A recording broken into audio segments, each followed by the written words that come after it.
caso de Fernanda Maciel con los nuevos antecedentes, pero ahora ya estamos con el ex secretario general de la OEA, senador de la República, José Miguel Insulza. ¿Cómo está, José Miguel? ¿Cómo están ustedes?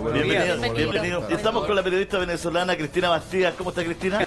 Buenos días a todos, muchas gracias por la invitación. Muchas gracias. José Miguel, bueno, ultimátum a Maduro de las potencias europeas ahora, 8 días para hacer elecciones libres. ¿Qué significa esto? ¿Qué está pasando en Venezuela, José Miguel? Bueno, mire, yo creo que lo que está pasando es que efectivamente hay un régimen que está agotado como tal, o sea, hay un nivel de violencia muy grande, hay un hambre terrible que es tremendo. Yo debería haber empezado por eso hace tiempo. Ya en Venezuela la situación humanitaria es muy grave, o sea, la gente no tiene que comer, para decirlo simplemente. No hay, la gente que tiene enfermedades graves no tiene medicina, etcétera. Eso es una realidad. Ahora, el tema que se plantea ahora último tiene que ver con la decisión de algunos países de reconocer a otro gobierno.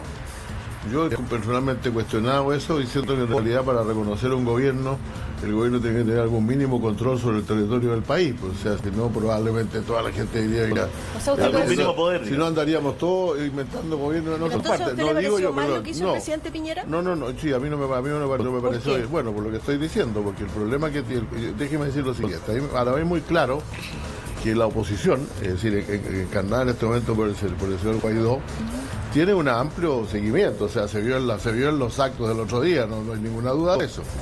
Pero el problema es que no tiene ni las Fuerzas Armadas, ni el control del presupuesto nacional, ni la relación con las regiones, ni ninguna de esas que un gobierno habitualmente tiene para poder gobernar. Porque ¿Se apresuró el presidente Piñera? ¿Se apresuró Trump? No sé si se apresuró o no se apresuró. Yo creo que rompió con una tradición del país. Déjeme decir una cosa. Nosotros hemos tenido alrededor nuestro gobiernos dictatoriales muchas veces. Sí. Y una política habitual de Chile ha sido no es que no criticar, no pronunciarse sobre si esos son o no los gobiernos. Una cosa es que uno pueda decir, mire, este gobierno no me gusta, y que hasta pueda decir, tampoco me gusta, que voy a romper relaciones con él. Esas son facultades de un gobierno, tenerlas o no. Pero otra cosa es decir desde fuera, este es el gobierno del país, este otro no. Quiero hacerle un alcance incluso. Ustedes saben que la doctrina de los derechos humanos, a los que condena por violaciones de derechos humanos es a los gobiernos. Si uno no reconoce al gobierno, ¿a quién cuestiona? Hoy día se están cometiendo graves violaciones de los derechos humanos en Venezuela, graves violaciones de derechos humanos. Hay personas fallecidas. ¿A quién lleva usted al Tribunal Penal Internacional? ¿A un gobierno que no existe? No, o sea, hablando del gobierno de Maduro. O sea, usted dice, este gobierno no existe, por lo tanto, ¿por qué lo va a llevar yo a un tribunal internacional? Pues, o sea, al decir, mire, ese señor no está gobernando el país, ese señor Maduro no está gobernando el país, se está haciendo una ficción que a mi juicio es innecesaria. Claro, en ese sentido convendría mantenerlo en el poder, porque de esa manera podría ser juzgado. No, convendría reconocer que él está ahí y por lo tanto hay que sacarlo por los medios que sea, se verán cuáles son los medios, pero no decir, mire, no existe. No está ahí, ahora hay otro. No, correcto, pero ¿cuál sería la fórmula entonces? Porque acá estamos ese viendo es el gran problema que tienen nuestros países. Pero hay una sutileza ahí que no se ha dicho que no existe. Hay una sutileza ahí. Yo entiendo que Guaidó tiene apoyo y no tiene poder. Y eso es muy complejo, muy complicado. Sí. Entonces, pero hay una sutileza ahí que tiene que ver con que no exista, aunque a que no se reconozca.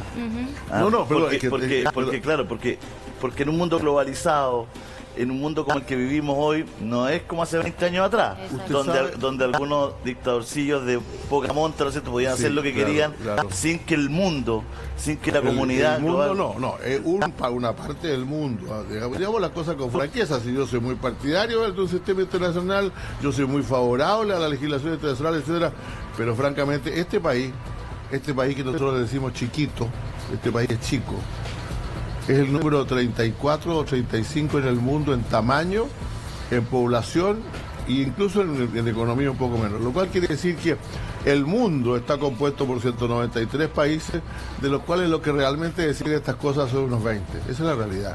Entonces el riesgo que siempre va a existir, ahora yo no digo que no haya que correrlo, es que en definitiva los que dicten las reglas del juego son los que, como usted dice, tienen el poder. Pero ese mundo antes, el de esos 20 que usted decía antes, tenía más carta blanca que ahora. ¿Ah? Sí, claro. Con sus matices. No, pero ya no es el mundo que usted vivió hace 20, 30 años atrás. Somos mucho más interdependientes, es una realidad. Eso ocurre desde la Segunda Guerra Mundial, o sea, no solamente ahora. Y desde entonces hay leyes internacionales que hay que respetar. Sí, pero pasó en Egipto, por ejemplo, lo que ha pasado en otras naciones. Que el pueblo sale a la calle, que la comunidad internacional recoge, que a través de las redes sociales, que los países también están reaccionando a través de lo que la gente piensa, de lo que el mundo está viendo, digamos, está mirando. ¿Y qué pasó en Egipto, perdón? Bueno, sí. A ver lo que ha pasado ahora. Según te entiendo yo, hay un presidente militar que gobierna ese país con el beneplácito de la mayor parte de las grandes potencias. Estamos de acuerdo con eso. Estamos hablando de los movimientos que se generan. Claro, es que el problema es que esos movimientos para que ocurra, para que fructifiquen, tienen que dar lugar a una situación mejor que la que había antes. Pues. Lógico. Porque si la situación es peor que la que había antes, quiere decir que el reconocimiento no funcionó. Entonces el gran riesgo aquí, o sea, usted me preguntaba cuál es el escenario. Sí. Bueno, el escenario es que decían los militares, pues. Este tema lo decían los militares venezolanos. Si los militares venezolanos deciden seguir apoyando a Maduro, Maduro se va a quedar. Si los militares venezolanos deciden pasarse a Guaidó, Maduro se va a ir y ya veremos para dónde, pero no tiene mucho a dónde irse. A Cuba se puede ir. ¿Usted conoce a Maduro? Usted está diciendo una cosa que me ha pasado en todos los casos en los últimos días. O sea, no hay nadie que sea capaz de mencionarme un solo país más. Bolivia. Al cual se podría ir Maduro. A México. Pero no sé si no creo que a México, porque México no se está metiendo en este asunto. No, Bolivia. Bueno. México no se está metiendo en este asunto. Oiga, ¿usted conoce a Maduro? Yo lo conocí porque él fue canciller cuando era secretario general de la OEA. ¿Que lo conoció? Sí, lo conocí con él. Mire, él siempre pareció, y ciertamente más de alguien se equivocó en eso, ser un poco más flexible que Chávez. Muchas veces él se paraba a reuniones y decía, pues voy a consultar con el jefe, cuando se estaba decidiendo algo, y volvía y decía, mira, no lo puedo hacer, no tengo viso para eso. Nunca supimos si consultaba o no, en realidad, pero era realmente sí. Ahora, era una persona que, como digo, parecía a veces más flexible, pero muy claramente él asumió no solamente la sucesión de Chávez, sino que incluso en algún momento como que intentó impersonar a Chávez, o sea, decir casi que Chávez hablaba por él. Claro, y no tiene el carisma tampoco de Chávez. No tiene el carisma. ¿Cómo es de personalidad Nicolás Maduro? Un tipo, no sé, o sea, sería difícil decirlo porque él no tiene ciertamente el liderazgo que tenía Chávez, porque se perdió el poder, perdió 6 o 7 puntos cuando murió Chávez. Chávez acaba de ganar una elección por como 10 puntos, ¿no? Y pocos días después de muerto Chávez hizo una reelección y le sacó un 2% de mayoría. ¿Lo vio usted en alguna si situación que le llamó la atención Nicolás Maduro por sus excentricidades, por ejemplo? No. Usted dice desde que es presidente o antes. Yo me acuerdo, por ejemplo, el episodio del pajarito, cuando decía que el pajarito era son cosas siempre posteriores. O sea, él, como le digo, algo le pasó. Bueno, a mucha gente le pasa eso. ¿Qué cosa? Lo cual, bueno, que se pone, me empieza a sentirse dueño del escenario y dueño del mundo y hace todo tipo de tonteras. Pues eso pasa. Pasa con gobernantes, ¿no? Algunos empiezan a hacer bromas que no... ¿Adelante? Pero se habla de ¿Usted lo reconocía o no? Porque usted compartió con él y después lo veía con el pajarito cantando. Bueno, yo siempre he pensado que él o sea, yo siempre he visto que él es el que está, decir gobernando, que tiene el poder en Venezuela. Claro que sí. Él es la persona que tiene el poder en Venezuela. Eso se ha deteriorado mucho en los últimos días, sí. Yo creo que se ha deteriorado mucho por los movimientos, las calles, pero sobre todo por el fracaso que ha sido su gobierno. Pues el otro día alguien preguntó si Maduro era el peor presidente del mundo y varios dijeron que probablemente lo era. O sea, yo podría nombrar algunos otros bastante malos. Pero lo que quiero decir es que al margen de eso, él todavía está en control. O sea, el que tiene que tomar, finalmente va a tomar la decisión, presionado o no. De si hay o no hay, lo más posible. Para mí lo más posible hoy sería una acción básicamente de Naciones Unidas, en la cual Naciones Unidas plantea dos cuestiones fundamentales.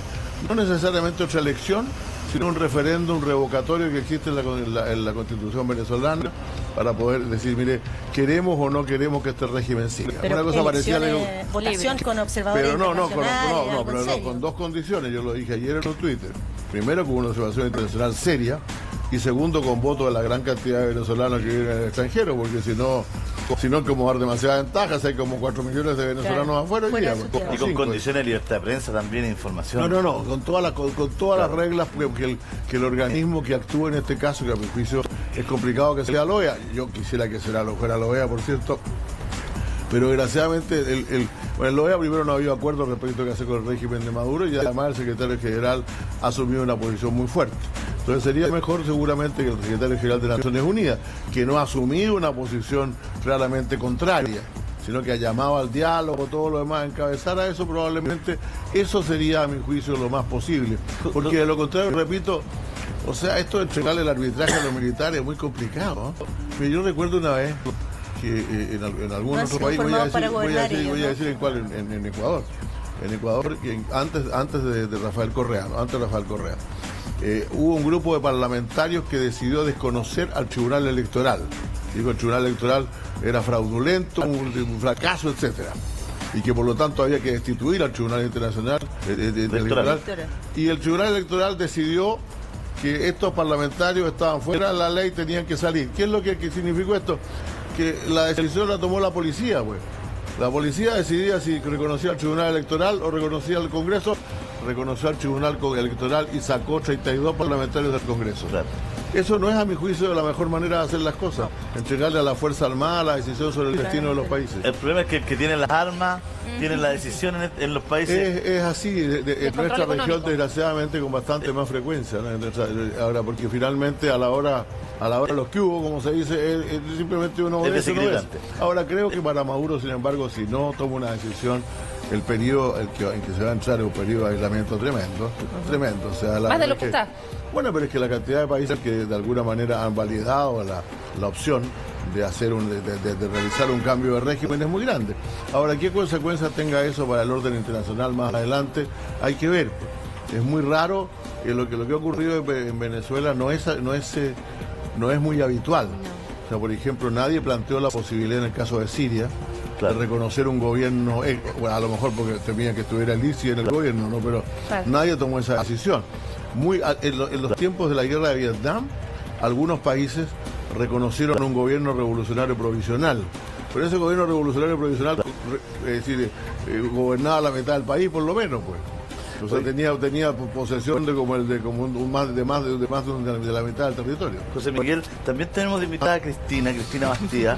Ella es periodista venezolana. ¿Qué es lo más difícil que te ha tocado vivir en Venezuela, Cristina? Bueno, con el respeto de don José Miguel, mire, es complicado la situación periodística, y eso fue desde que Hugo Chávez llegó al mandato. Yo estaba en la universidad, es más, no, estaba saliendo del colegio.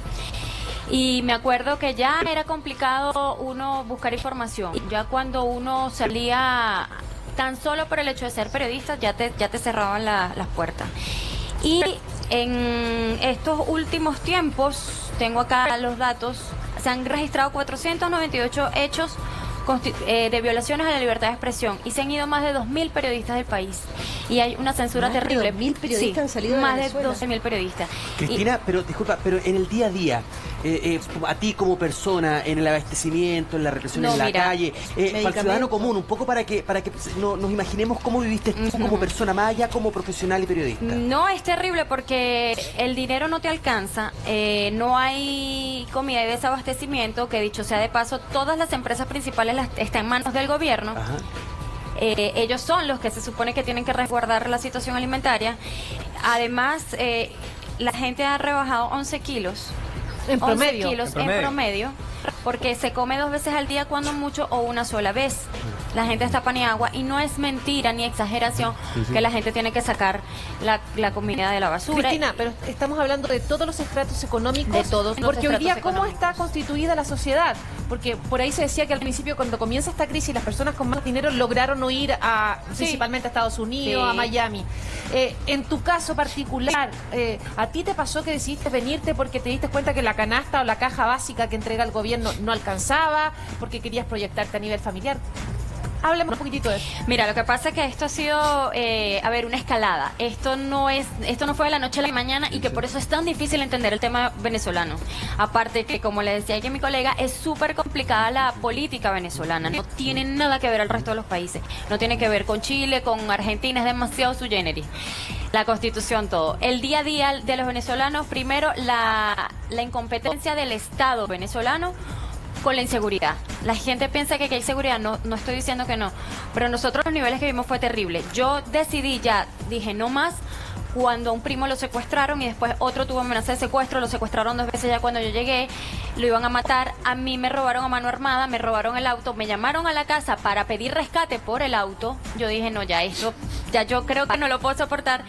Ya faltaban las cosas.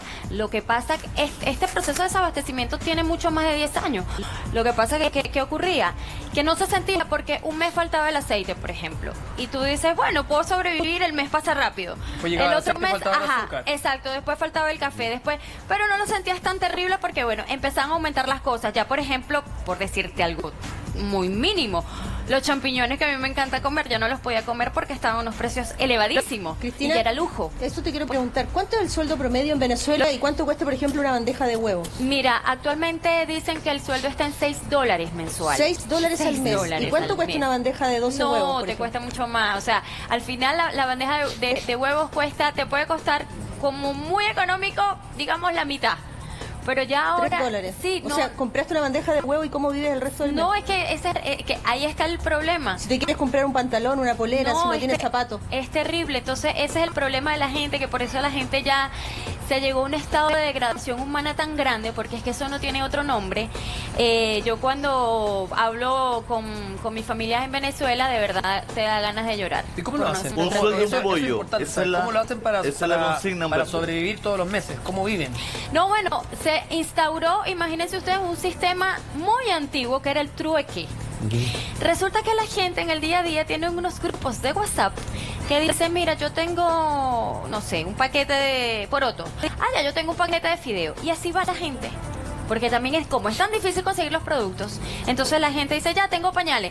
Así, por ejemplo, de repente Julio César no tiene niños chicos, pero compra porque él sabe que eso puede ser un trueque con otra persona. Con arroz y todo, claro. Y esto es todo mercado negro, porque todo sí, lo que se va consiguiendo obvio, que la gente que hace mercado negro se le dice bachaquero en Venezuela. Pero además mucha gente vive con lo que le mandan sus familiares desde fuera. Claro. Por ejemplo, tú me imagino que le envías plata a tu familia. Cristina, si no tienes cómo. Pero ¿qué pasa con la gente de más edad? Con los abuelitos, con las personas que, por ejemplo, no trabajan y no tienen los recursos para recibir un sueldo. ¿Cómo viven ellos? No, es terrible porque hay mucha gente que se ha muerto. De hecho, se ha muerto en la fila esperando porque, bueno, imagínense el calor como acá, es lo mismo allá, solo que con humedad. Los viejitos se mueren. En plena fila se desmayan, se mueren. No, si la situación está sumamente grave. O sea, la situación está tan crítica que en Venezuela nunca se vieron unos índices de suicidio tan altos como ahora. Jamás tú ibas a ver como lanzándose a la gente al metro, desde el 5º piso del hospital, mujeres embarazadas, porque realmente es una situación de guerra. Lo que pasa es que esta situación de guerra no es que fácil de distinguir. Aquí está el ejército. No, es una situación de guerra por la falta de comida. No hay agua, no hay luz, no hay electricidad.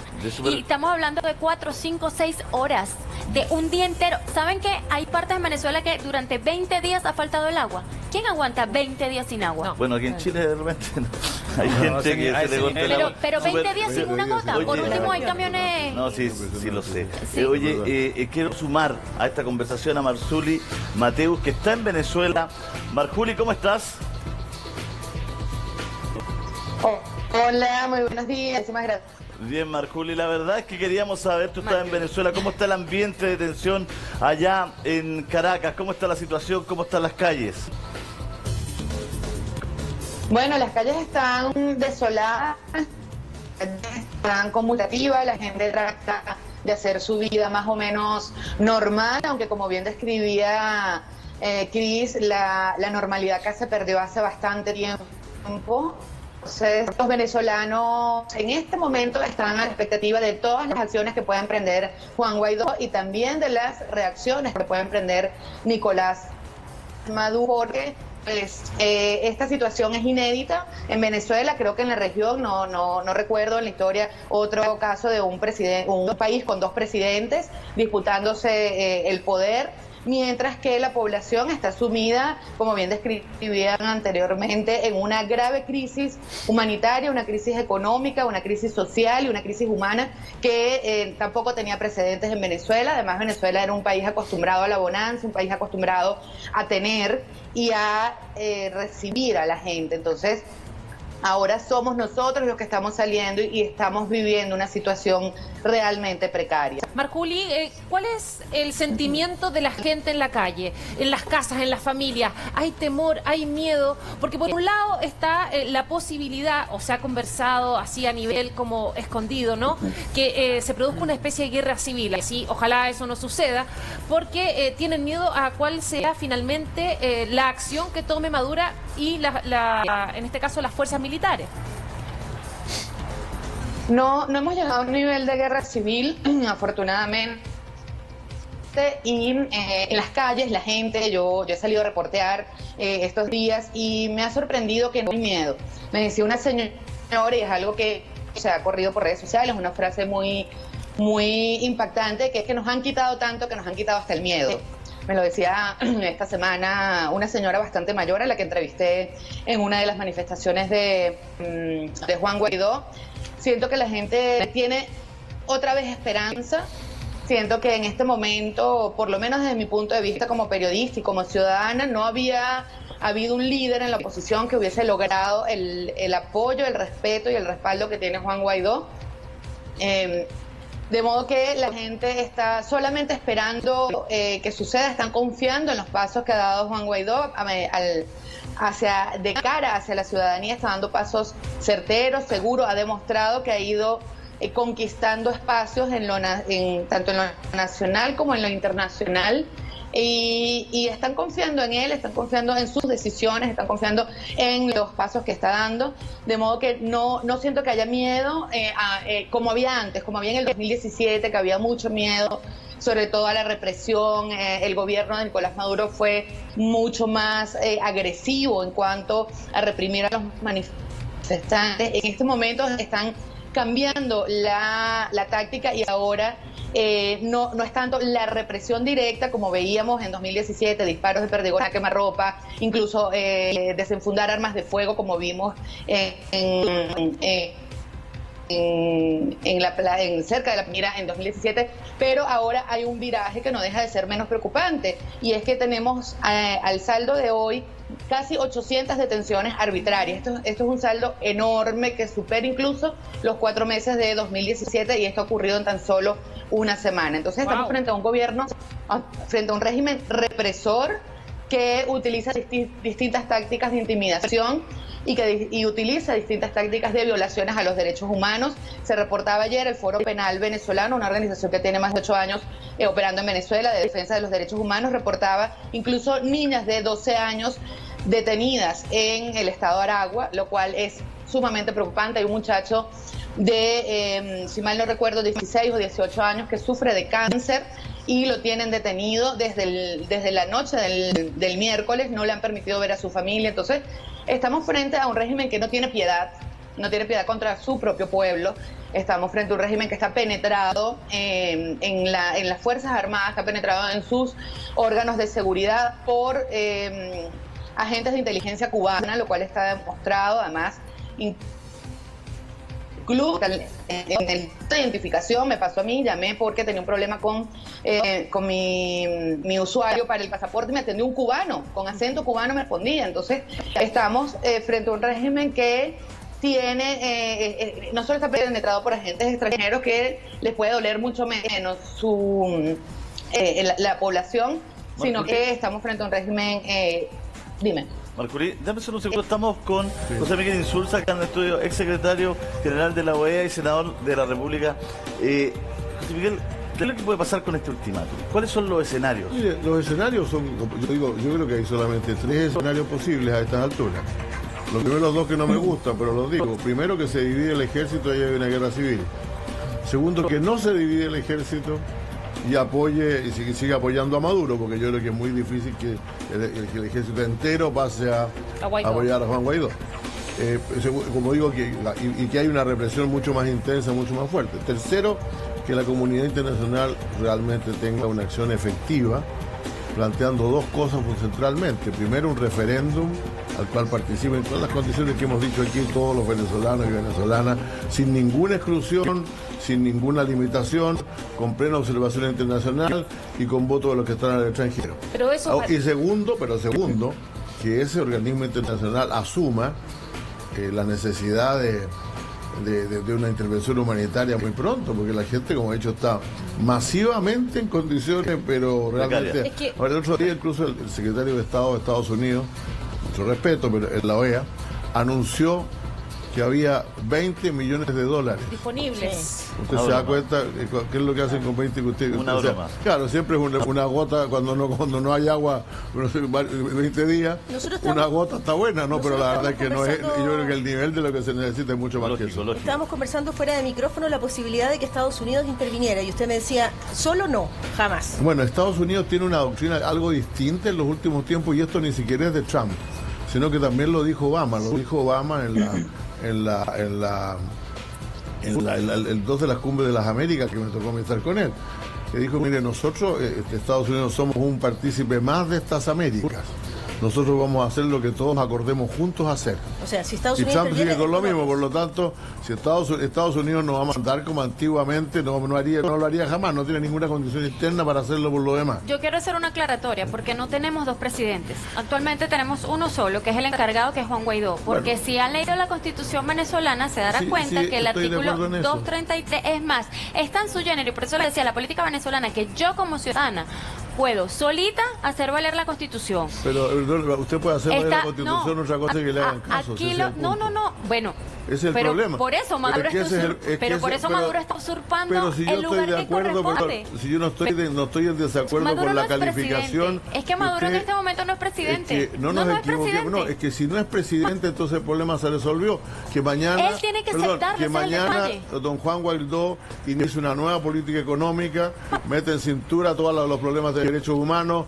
Es decir, bueno, si usted me dice que él es el presidente, tiene que ser capaz de hacer eso. Pero por supuesto, pero es que Yaval no está solo. Esto lo está haciendo la oposición venezolana, que ahora es gobierno, con mucha calma.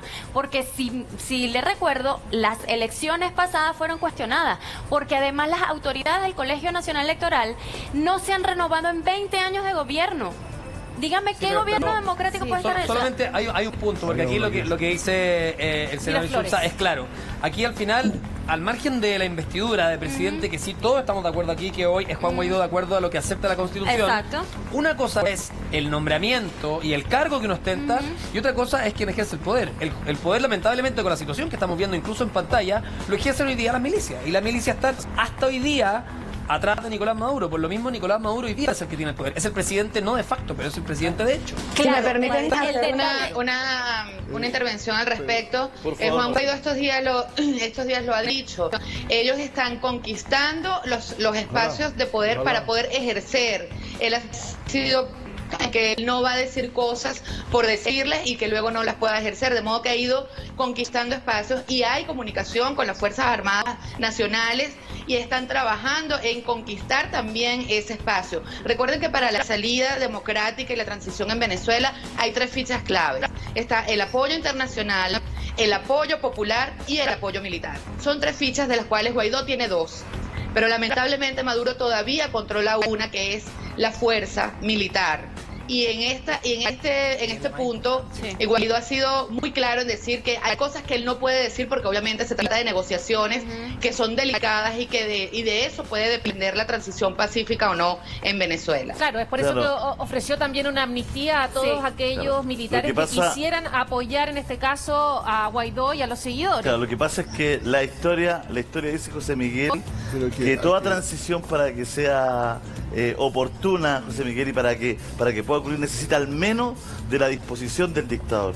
En este caso, de Maduro. Usted ve... Yo creo que no tiene ninguna disposición a eso. Y yo quiero decir algo más, o sea, yo vi la manifestación del otro día, fue espectacular. Ahora, Maduro también ha hecho manifestaciones grandes. Yo no entiendo por qué. Le confieso que yo soy completamente... no tengo ninguna posibilidad de explicar por qué alguna cantidad no menor de gente todavía apoya a Nicolás Maduro. Entonces, que me disculpe siempre... el doctor Insulza, disculpe que lo interrumpa. Yo estuve en la manifestación del miércoles de Nicolás Maduro y no ocupaba ni media cuadra, y se lo digo con total objetividad. Tengo videos que registré, y Telesur, así como el canal del Estado controlado por el gobierno de Maduro, pusieron imágenes de apoyo, e incluso se vio a el ministro de Comunicación, Jorge Rodríguez, mientras él estaba hablando, pasaban imágenes supuestamente de la manifestación, y estaba el propio Jorge Rodríguez en esas imágenes del supuesto público. Es decir, están engañando, tienen un aparato mediático enorme, tienen el canal Telesur también para engañar. Entonces, y vimos un tuit de Telesur que puso una foto y decía: en el estado de Yaracuy el apoyo masivo a Maduro, y resulta que había una señalización del metro de Caracas, que es la única ciudad donde hay metro en Venezuela, además de Maracaibo. En Yaracuy no hay metro. Entonces, estamos frente a un aparato propagandístico, comunicacional enorme, que trata de dar esa impresión que así como usted no se lo explica, yo se explico, no tiene ese apoyo popular. Se notan además las cámaras cerradas, incluso audio de apoyo. Lo principal es que no hubo imágenes el otro día, salvo de una manifestación. Yo no conseguí ver imágenes de las otras, estaba hablando de cosas que han ocurrido en el pasado. Es posible que eso sea así. Lo único que yo quiero decir es lo siguiente: si aquí la gran diferencia no es quién... yo dije que el gobierno de Maduro no era democrático hace ya varios años atrás, porque creo que cruzó la línea cuando desconoció a la Asamblea Nacional y se eligió su propio parlamento. Así que esa parte dejémosla de lado por un momento. Ya usted está diciendo. Yo lo dije así. Segundo, yo creo que el gobierno de Maduro le ha hecho mucho daño al país, y creo que le seguirá haciendo daño mientras esté ahí. ¿El de Chávez le hizo daño? Tercero, no creo que la solución sea entregarle a los militares la posibilidad de decidir quién gobierna Venezuela y quién no lo gobierna. No creo que sea bueno. Es que Marjuli dio la clave cuando dijo, hay 3 puntos claves. Son el apoyo popular, lo tiene Guaidó, le dijo además que tiene el apoyo internacional, pero aquí las Fuerzas Armadas tienen mucho que decir. Y cuando uno escucha a Padrino, por ejemplo, decir nosotros estamos con Maduro y no tenemos ninguna duda con eso, uno se pregunta, pero Guaidó probablemente está desde los mandos medios para abajo haciéndolo también, ¿no? Y eso podría cambiar la historia. Scarlett, eso yo no lo sé. Lo único que yo sé es que lo que la comunidad internacional debería hacer es apuntar fundamentalmente a una salida en Venezuela que no produzca más derramamiento de sangre que el que ya se ha producido. Pero es que, ojo, ya vaya, yo también quiero aclarar eso. Usted comprende que vamos a imaginar que el ejército se da vuelta y va donde Nicolás Maduro, si usted fuera. Bueno, no nos cerremos los ojos, represión va a haber de todas maneras en contra de los otros, pues. Entre otras cosas porque los militares no han sido educados para gobernar, ¿no? O sea, perdón, este país, sobre todo, que pagó durante muchos años las consecuencias de su división, no debería estar promoviendo una nueva división, pues. También, la división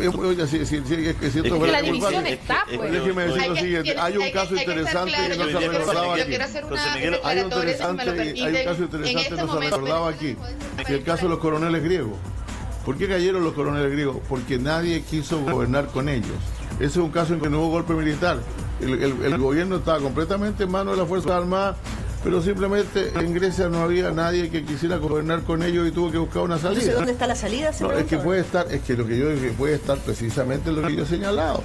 Aquí hay una institución que es fundamental, que no ha tenido todavía un papel. Hizo la buena declaración su secretario general, Naciones Unidas, decir, mire, yo quiero primero que haya una salida democrática, y segundo, quiero una acción humanitaria. Y ojalá si no es así, probablemente también los ultimátum y esas cosas, pero demos la oportunidad de que esto no termine por la vía de la guerra. Eso es todo lo que estoy planteando. Es que ya va, disculpen, yo quiero hacer una rápida aclaratoria. Cuando Guaidó llama a las Fuerzas Armadas no es para que vayan y asesinen a Maduro, nada por el estilo, es simplemente que no sigan reprimiendo y que se apeguen a la Constitución, porque lo que más ha querido el pueblo venezolano es que sea pacífico, en verdad. Si no, desde hace mucho rato yo creo que ya se hubieran tomado otro tipo de medidas, y creo que el pueblo venezolano ha tenido mucha paciencia en 20 años, porque esto no es de Maduro. Cristina, lo que pasa es que toda situación como esta llega a la esquina. Esto llegó a una esquina, un cruce, se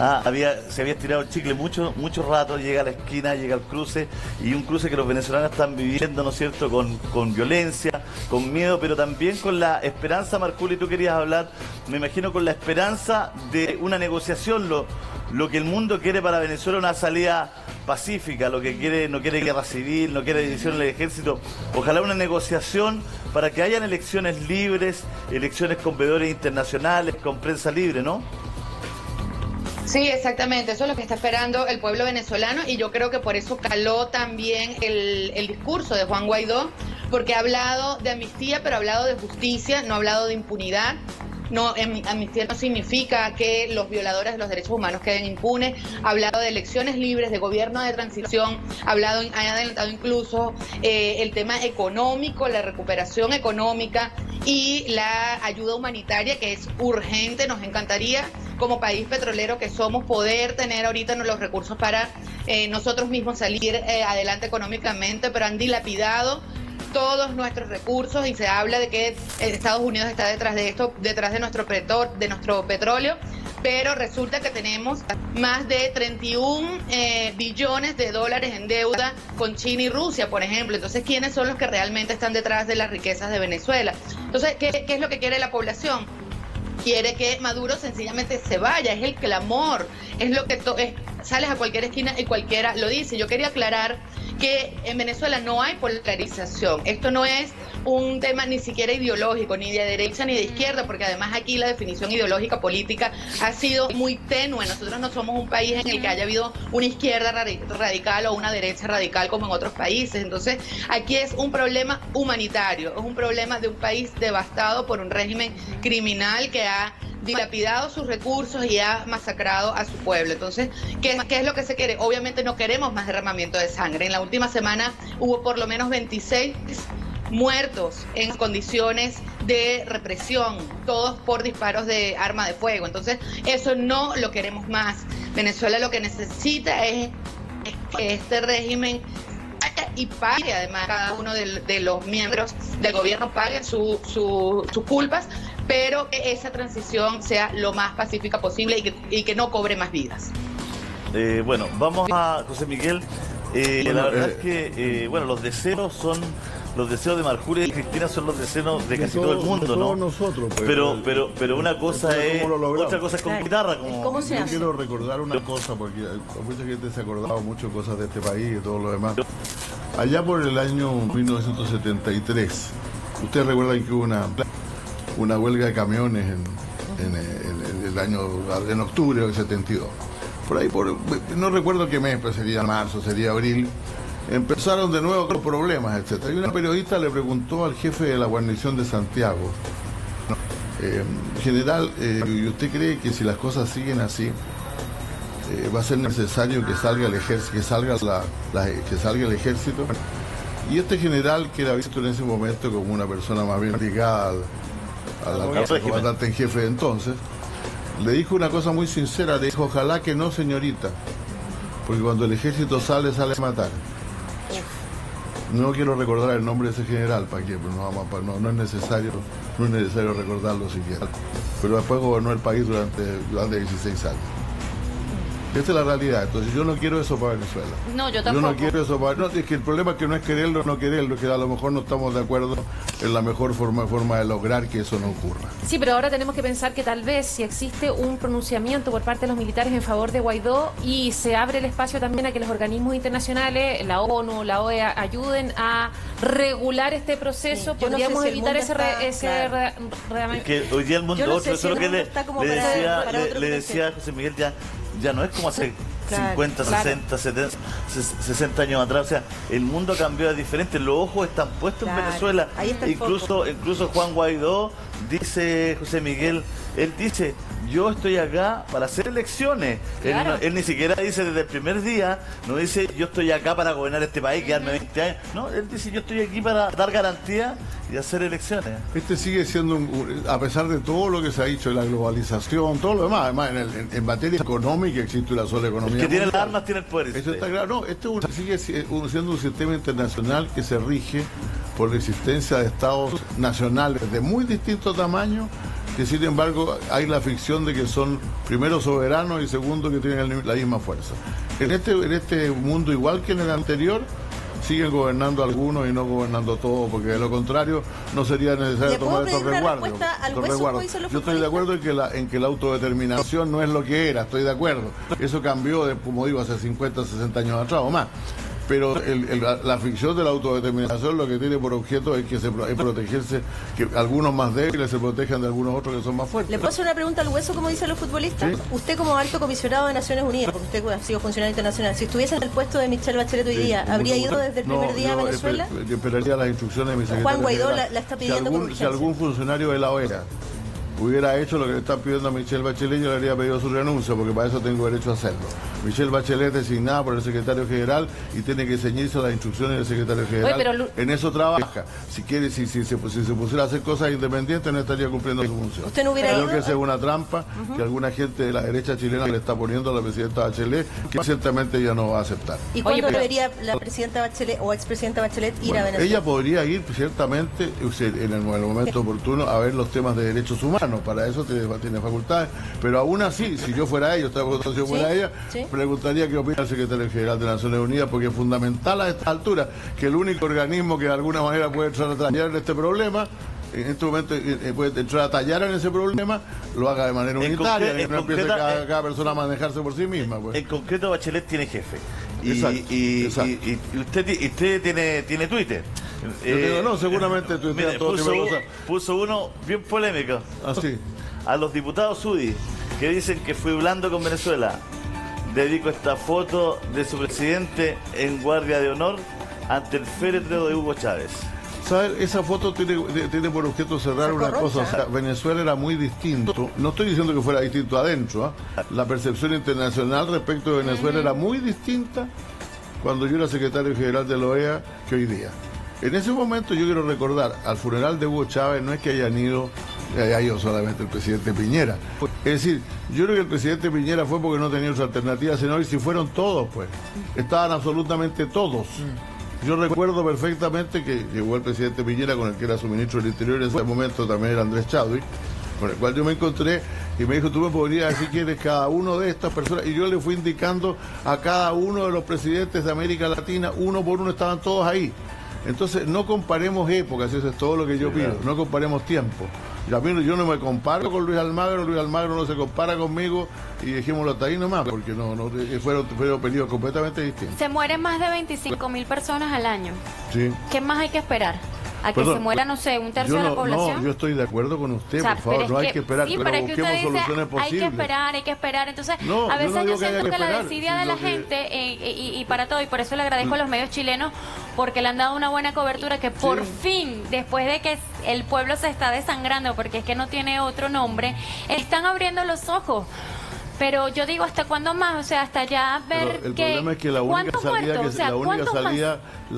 salida que se plantea hoy día es la única posible, es una salida, para que sea una salida democrática, una salida violenta, es la que estaba planteando yo aquí. No hay otra. Es que claro que sí, porque por algo los pasos que está dando Juan Guaidó han sido los más certeros, y esto se ha hecho con mucho cuidado, como a mí me comentó un magistrado del Tribunal Supremo de Justicia en el exilio, que dicho sea de paso, han estado en el exilio, o sea, cualquiera que se le oponga a este señor va preso, con decirle que hasta yo he tenido represalias estando acá en Chile, o sea, llegar a ese nivel es terrible. La Marjorie ha tenido una valentía para hablar, pero yo tengo amigos periodistas que les da terror. Aprovecho para pedirle a nuestro gobierno que unos 80 venezolanos que están en la frontera entre Tacna y Arica y no se les ha autorizado a ingresar al país, se les permite ingresar. Muchas gracias. Se entiende que hay una visa de solidaridad democrática, y unas niñitas que yo he visto ayer copiando por primera vez en como 2 o 3 días tienen tanto derecho a la solidaridad democrática como otros, así que en eso estamos de acuerdo.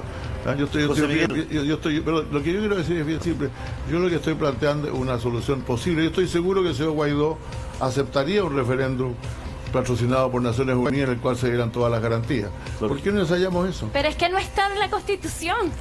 Nosotros hemos seguido los procesos de la Constitución. Eso es lo que la gente acá no quiere entender. Y como yo comentaba, la política venezolana es muy distinta. Es más, podríamos hacer, y que no es mala idea, hacer asambleas acá para que la gente entienda un poco lo distinto que estos cabildos abiertos, quiero aclararlo. Cristina, pero los problemas internos no los va a solucionar con las constituciones internas de hoy día, porque está todo inventado. Tienes toda la razón, está viciado. Si se pide ayuda internacional, si se pide que la gente esté atenta a Venezuela, si los países están condenando a Maduro, hay que tener una tercera solución que tiene que ver con esto. Porque si va a querer que se dé la solución por la vía tienes toda la interna, razón, pero por eso los vamos a morir esperando. Claro, pero por eso, a ver, lo que quiero también aclarar, los cabildos abiertos son vinculantes, que la gente salga y haga este tipo de manifestaciones que Guaidó dijo, yo necesito, y por eso todos salimos en el exterior y firmamos algunos documentos, es porque eso es vinculante, y le dice al gobernante sí. O sea, que, ojo, constitución que cambió Hugo Chávez. Cristina, pero es la constitución de Chávez, por eso. Cristina, lo que queremos es una salida pacífica para Venezuela y pronta. Amén.